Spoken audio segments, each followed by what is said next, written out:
warm welcome to all of you for joining us here for the sixth episode of Leadership Talkies Real Talk, Real Impact under the Aspiring initiative by CXO Junction. Aditi Chandan Shive, your host for today, and I would like to thank you all for joining us here. So, this isn't your usual webinar series. It's the start of a raw, honest fireside conversation with the mentors under the ACA 2025 program who have been through it all and are here to share the real stuff.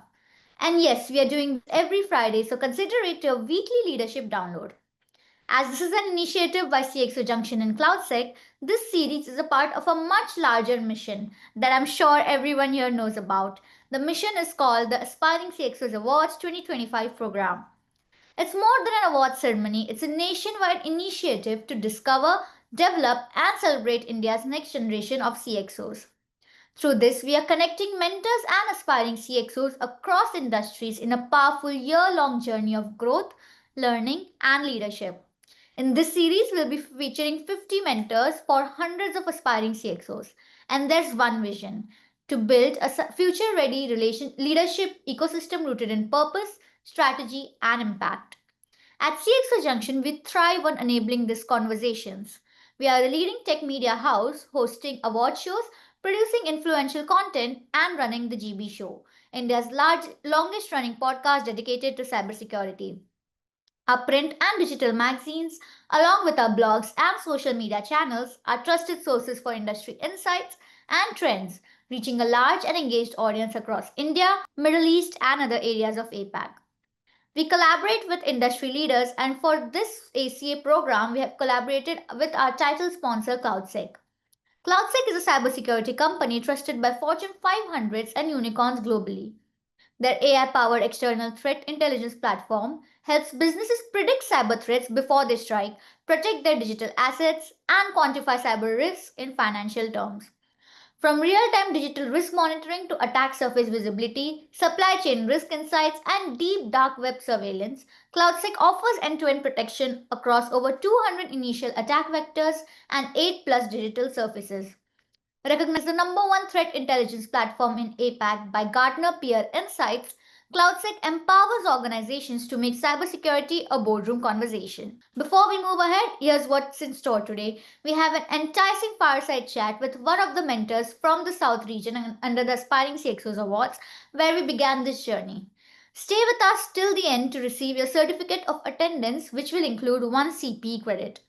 So let me introduce you all to the stars of today's show. Joining us, we have our sixth speaker, Jason Joseph, currently CISO from mPokket Financial Services. He is a full stack developer turned award winning international cybersecurity and privacy IT BCP TNS technology risk executive with experience in critical infrastructure sectors like BFSI, healthcare, energy, AI, and SaaS.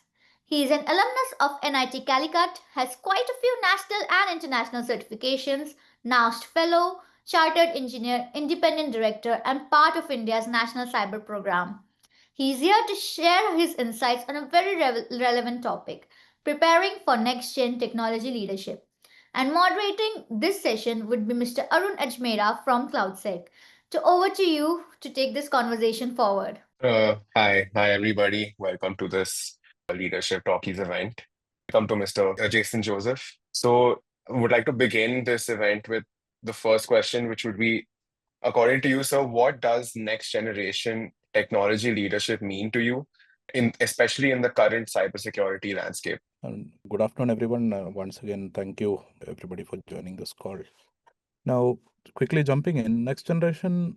See, when you say technology leadership, it's not about specifically in the cybersecurity parlance. It's not about managing today's threats. It's about shaping tomorrow's resilience. To me, the next generation technology leadership means moving beyond reactive firefighting to proactive resilience building. In cybersecurity, threats evolve faster than compliance checklists, So leadership is about anticipating where these risks will emerge, whether it is from AI-driven attacks, supply chain complexities, or geopolitical shifts. Those are the kinds of things that we are seeing now. And preparing adaptive defenses. It's about the proactivity element. It is also crucially about balancing this technology vision with business alignment, making sure that security does not slow growth but enable it. Ultimately, next generation leadership, if you ask me, it's less about tools, it's more about mindset, curiosity, adaptability, and the agility to adapt, and the courage to lead where the map doesn't exist, which is with most things technology right now. Yeah, well said. Especially in this, like you said, in this very changing landscape, what do you think if there was one bit of next generation technology that you think would be something that we should look at, for example, like LLMs and things like that?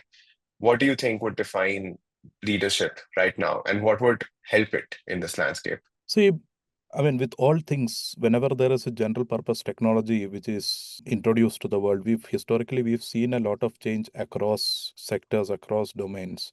Hmm. So understanding the technology stack in general, the hardware elements, the software elements, and the artificial intelligence that is built on top of it and how it enables. So increasingly we are seeing the world shift towards AI. We are seeing the Hmm. world shift to GPU for the compute aspects of this. We are also seeing the world shift to post-quantum encryption technologies, etc. So, and also Web3 and the blockchain aspects. An amalgamation or a mix and match of all these things will define where we go next. Now, the roadmap for some of these things is relatively mature. For many of these things, it is not mature. And that's why I said the map doesn't exist for a lot of things. So it is up to one's curiosity and the risk-taking ability at the end of the day, So Yeah. So, given all these changes, especially in a role like yours, how has the CISO role evolved in the past 5 years, and where do you see it heading? oh, I mean, this is a we evolve this, this role evolves on a day-to-day basis. The portfolio increases, the compliance aspect increases, understanding of technology deepens. CISO has gone from being the IT firewall guy to the board's risk strategist, technology risk especially. See, Hmm. 5 years ago, the CISO was seen as a technical guardian, cyber defense. The role has shifted dramatically. CISOs are risk advisors. The culture shaping is necessary, and business partners. Boards now generally ask CISOs about resilience, continuity, and regulatory exposure, not just malware and what you've done to stop it. In the future, I see CISOs evolving into the chief trust officers, driving not only security but the digital ethics, privacy, and AI governance, which comes as a natural extension of our roles. And this role will become increasingly less about chasing every vulnerability and more about enabling safe innovation while ensuring trust of all stakeholders, customers, regulatory authorities, etc., so on and so forth. Okay. And according to you, coming back to the emerging technologies that you were talking about, which of these keeps you up at night from a security perspective? AI, quantum computing, IoT, expansion. Well, that's a good one. I will say AI can code, quantum can break, IoT can spy. Yeah. That's triumvirate that keeps me awake. See, AI worries because it is democratizes both offense and defense. Attackers can generate malware or phishing at scale. This one bar has come down quite a lot. Hmm. Quantum computing is another game changer. It could render anything which is today's encryption done with encryption apps algorithms obsolete overnight. Then there's IoT, billions of under patched, partly patched devices expanding the attack surface. So what keeps me awake isn't this one of them, but I would say the convergence, AI-driven attacks on IoT networks, quantum breaking legacy systems. The approach towards this layered resilience, as I was saying in the beginning, moving towards a post-quantum world, AI-driven Hmm. detection, IoT governance. So no single, and also to ensure that there is modularization here. So just, no single event can, we can just contain the blast radius that way. So that's very important. Yeah, so you're saying that to answer the question of how are you going to prepare, or what would be a Yeah, yeah, security strategy for yeah, I technologies completely. like this, Yeah. would be a layered approach to it. No, absolutely, absolutely. See, whenever I'm speaking of AI or whenever I'm speaking of Hmm. any technology and talking in relevance to cybersecurity or technology risk, it is an extension of what is already there. So Hmm. essentially, it is, AI is software, it is algorithms built on top of it, etc. So all the vulnerabilities which will come along with it will come naturally in that case. Then you have explainability, then you have the data privacy and other elements which are extensions of all these things. So naturally, basic hygiene and all those things goes a long way to stop it. And we talk of defense in depth, principle of least privilege, all of those kind of things. Those kind of things will hold this thing, and ultimately, that translates to cyber resilience, whether it is now or in a post AI, post quantum world. Well said. Now, if given these securities, these, like you said, these technologies are also being used to attack in various ways and different vectors. For example, Right. when you say AI, it's not only used for, writing malware, people are also using it to create rudimentary applications which have their own vulnerabilities. Right. Vibe coding, as you would, which is Right. known as. So what would your defense strategy be in the case of something like that, or something where developers are using them to create applications in-house? See, initially, as I was saying, you should understand that where the development, how is development looking Mm, like right now? Where is it transitioning? Where is it going through? These are like simple first principles approach, which is true for everything mm, for leadership. Now, once you understand, okay, this is how developers are going to do, and they're doing it for a reason. It's speed, it's mm. scalability, it's a ability to adapt quick AI quickly and do it. And hence, and also, if you have an idea, you no longer need to go through the workflow and all of those things. You just go with the flow, and that's why vibe coding, right? Yeah. So that also means that the way we look at DevSecOps will also change, right? And so once you have that mindset, now that okay, fine, now I have a problem like this, how am I going to solve? The obvious way is okay, you're shifting left, catching things early at the design stage itself. Now, design stage Mm, is part human, part AI. Regular DevSecOps tools, your threat modeling onwards, that has to come into the AI domain. That has to be quick to innovate with the speed of development itself. You should have, I would say that co-pilots for mm. development, etc., are no longer a good to have. It'll be something essential, because you will need both of these to go together with, the security and development to go with the same speed, so that along with vibe coding, these things are taken care of. The second part is okay, once the builds are there and all of those things are there, that part also has to be automated. Now, what we are seeing increasingly is that the amount of time taken by traditional tools to scan AI generated code, for example, is increasing. So it's actually a Mm. contrarian thing. So we have built this thing for speed, but the tooling is slowing it down in things. So the tooling also has to evolve, the way you have to optimize it also. So there is a, let's say, a lot more responsibility on the security engineering aspects, especially product security, to come up with more innovative ways to kind of reduce the time to ship code, so that so the deployment velocity is met. Yeah. Yeah. So So how would you also be reshaping your security team skill sets for these future challenges? see, as a matter of this thing, for all things technology, we are in an AI, quantum, crypto, blockchain sort of world. So it is important that, like any other technology domain, we also remain skilled. And for us, there is the greater responsibility, because only if we know as much or even more than the development teams know, will we know where it breaks, how it breaks, and how to mitigate that. So these technologies, if the current security teams do not have it, and I'm talking across all levels, having a basic understanding of what these things do, how these things are, what are the risks associated with it, and how do you mitigate it, those questions must be effectively answered. If you do not have answers to those questions from the leadership levels onwards, it is time that you get trained. It is very important also to understand all these terminologies, like you have got a lot of LLM, RAGs, Mm. SLMs, all of those things.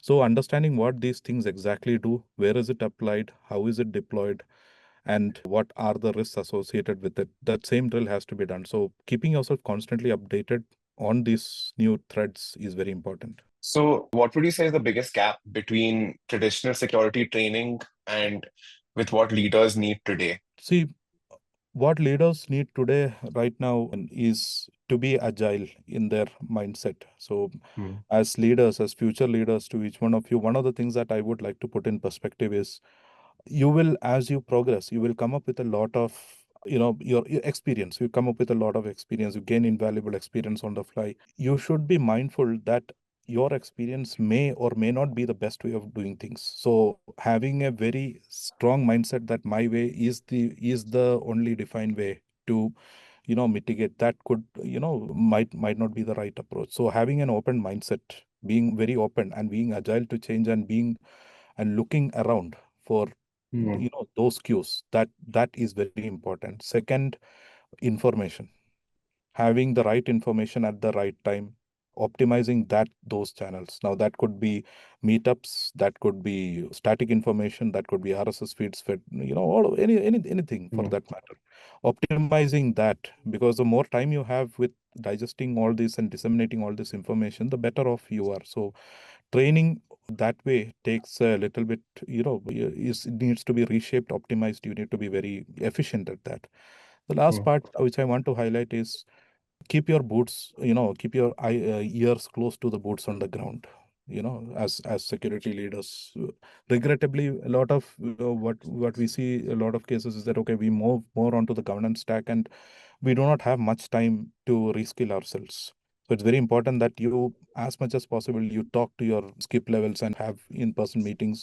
And there, I will not name those companies. There are one or two companies which employ this concept of reverse learning, Mm. wherein the junior most employees Teaches the senior. teaches Yeah. the seniors, and so on Yeah. and so forth. I find that very effective, because Mm. that set is, in addition to the culture shaping, that ensures that everybody is updated top to bottom and reverse. Yeah, exactly. So after a certain point, you go into management and you go into an executive position like yourself, and you kind of lose touch with what are the technologies being used and how the analysts or the low-level researchers, how they are doing and what they are doing exactly.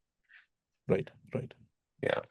So how are you building a security first culture in an organization that would like to or that would move fast? See, in a security first, or let's say, there was an interesting point by Google CISO earlier. You make the security path the path of least resistance, or the path of easiest, the easiest path forward. Okay. Now, that is, how do you exactly put that into practice? You by The first thing is by awareness. So developers have to know, and the respective technology teams have to know how, or why these vulnerabilities that we talk about, these things we tell them to avoid, or let's say all of those things, and why security is necessary, and all of those kind of things, and all must be taught at every level. Now that's for Mm. traditional security as well. That's for the AI elements, when you're going into QRNGs and PQCs and all of those kind of things. Why are we doing this? Why are we preempting this? That message has to go. So once you have that and identify security champions, no security team in the world will be able to do that with their work on their own. They will need champions in every department, every vertical, every service, every pod. So Mm. once you have somebody in-house itself championing that cause, it is easier for you. The third part is finding the most effective way of mitigating vulnerabilities in the pipeline, or even ensuring that it doesn't come Mm. in the pipeline in the first place. We just talked about co-pilots for development, etc. That's a very useful use case, because it will ensure that while coding itself, most of things are mitigated. It doesn't have to go into a pull and then goes into the next, fixed development cycle and so on and so forth. It doesn't go into that. So thinking of ways in which, okay, fine, how do I ensure that I eat up as less bandwidth as possible? That is one way of ensuring speed. The second part is the tooling itself. How do you ensure that the automation in the tooling is up to speed? How do you ensure that the AI elements are sufficiently powered so that it Mm. doesn't take too much time? We are in every organization, especially product organizations, are in the business of multiple deployments per day. Mm. So let's say an organization with 6 or 7 deployments or micro deployments per day cannot afford to have a 1 hour release, the timeline. So Yeah. we have to ensure that elements for the SAST, DAST threat modeling aspects are as automated as this thing as possible. The third, that when it comes to the DAST and all, things will become tricky, because you will, you will ultimately have to fine tune the depth of fuzzing, etc. Now, from Mm. a leadership standpoint, why when so technical on these things is, from a leadership standpoint, is very important for you to understand these things, because once you will be able to guide your teams effectively in the right direction when you're brainstorming on what exactly to do next. The second part is if there is a risk, you are due to any of these strategies, you are effectively able to capture it, mitigate it, or at least highlight it to the board. So while ensuring speed, the faster you are, by principle, the more chances are there of things getting broken or vulnerabilities getting introduced or some event happening in the first place. So ensure that while you are doing all these things, you have sufficient guardrails in place, and keep improving on that. It's an iterative process. You'll not get it right the first time. So we are all on that journey, and we forever improve. Well, correct, exactly. You can't get off it either. The minute you stop off it, you're in trouble. So, what advice would you give to aspiring CISOs about preparing for this role? See, we talked a lot about tech, the tech elements, etc. I'll step one step further and say, don't just master the tech, master the boardroom. Very important. So aspiring CISOs, next generation, I'm guilty of that myself as well. We focus sometimes too much on technical depth. That's essential, but the differentiator is the ability to communicate risks in business language, influence diverse stakeholders, and inspire trust. My advice is you cultivate storytelling, negotiation, and resilience alongside the technical mastery. Spend time understanding finance, law, regulations, build networks, and develop emotional intelligence. The reason is that you will need a combination of all these things when you are articulating risk to the board. You will get some amount of time, and that time you have to make it, you have to convince the majority that, okay, this is why we are doing it, this is how we're doing, this is how much it will cost. Now, if you have to speak that language, you should know all these things. So when you're saying when you get some pushback, it's no more time to talk about the technology, but the actual risk that you're facing. So there is this movie called, Zero Dark 30. So so it's a hunt for a famous person. So in that, there is an analyst who keeps going on and pushing for action, etc. And nobody budges. Towards the end, there is one line which one person says, which actually turns things into action. The line says something like this: how do you quantify the risk of not doing something and sitting on it? So that's when, it could be a movie line for all things, practical purposes, but whatever gets your work done, how you're able to do it and in that least possible time. Right? Yeah. Good movie also. Good movie to pick. What's one prediction about cybersecurity leadership that may surprise us over here and the rest of the audience over here on this call? See, many things about cybersecurity leadership, but I would say the reporting elements. See, in only certain cases wherein there is mandates, does the CISO report to the CEO or the board. In many cases, you might see that the CISO might be reporting to the CIO or the CRO or the CFO or those kind of things. Now, what I see is in 10 years, the CISO might not report to any of these things, but the reverse might happen, as in some of these functions might be subsumed under the information security, especially the DPO elements, etc. Because it's a natural extension. I mean, the privacy is of course different from the security elements, how you handle it and all. Certain things around, if you look at the CIO element, the IT administration, all of those kind of things and all, a lot of those things are essentially extensions of security administration. So you see, as digital trust, it becomes the ultimate competitive advantage. Security leaders may surpass traditional IT technology leaders in influence. We are already seeing boards elevating CISOs to enterprise-wide risk roles because there is no basic difference between IT operations and operations. So essentially, the CRO sort of thing is essentially the tech CRO sort of role. So with little extension on the credit risk and other side of things. Now, in the future, the ability to protect and assure trust ultimately will be seen as critical as delivering the technology itself. So don't be surprised if the org chart itself flips and more portfolios are added, in time. It's a role which evolves with the times, grows with the times, and it's very enriching. And the future looks good in these elements. So you'll see a lot of addition to, there are people who say that, okay, the CISO has to be only focused on certain things, etc., and also, especially we are talking about resilience. Resilience is another natural extension. Trust and safety is a natural extension. So it keeps expanding. So we've spoken about a lot of different ways in which we need to be as tech leaders and what we should start doing to prepare.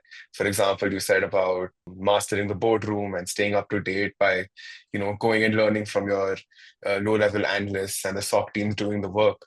So what, Right. according to you, is the most important tech thing that technology leaders should start doing to prepare for tomorrow's challenges? I would say stop predicting the future, start preparing to adapt. Reason Mhm. being is the biggest trap leaders fall into is trying to guess the exact shape of future tech. Mm, As I was highlighting in the beginning, you have some sectors wherein you have some sort of roadmap, you're able to guess the roadmap, and most of these things you really aren't in a position. Nobody is, by the way. So spending a lot of time trying to guess something and getting it wrong, that or even inconclusive, might not be the best way forward. mm, Instead, the focus should be on building adaptable systems, governance which is agile, very importantly, mm, we and learning cultures, quickly learning and adapting. And also with your own teams inside, encourage experimentation, pilot projects, do scenario plannings, etc., and cross industry collaboration, closed door rooms, and all of those kind of wherein everybody is able to exchange information. Now, these are the things that tomorrow's technology leaders should be doing, and the leaders who thrive tomorrow essentially are not the best predictors. They're the fastest adapters. That's, we can all see that, at least we can predict that. mm. Only constant change in tech is, the change itself, and resilience, and, and adaptation is the only strategy. So leaders should understand that. Okay. Thank you. Thank you, Mr. Joseph. Yeah. Aditi, would you want to say something? Does anybody have any questions? I think we can have some questions. If anybody has any questions, they can just ask in the chat box. And once again, thank you so much, Mr. Jason, and thank you so much, Varun, for being a part of this. I'm sure everyone has gained insightful, knowledge from this. And let's all meet for the at next Friday for another knowledge exchange session like this. Thank you so much for joining us and have a great weekend. Bye bye. Thank you. Bye-bye. Thanks, Thank Aditi. you. Varun. Thanks, everyone. Thank you. Thank you, Mr. Joseph. Thank you, Aditi.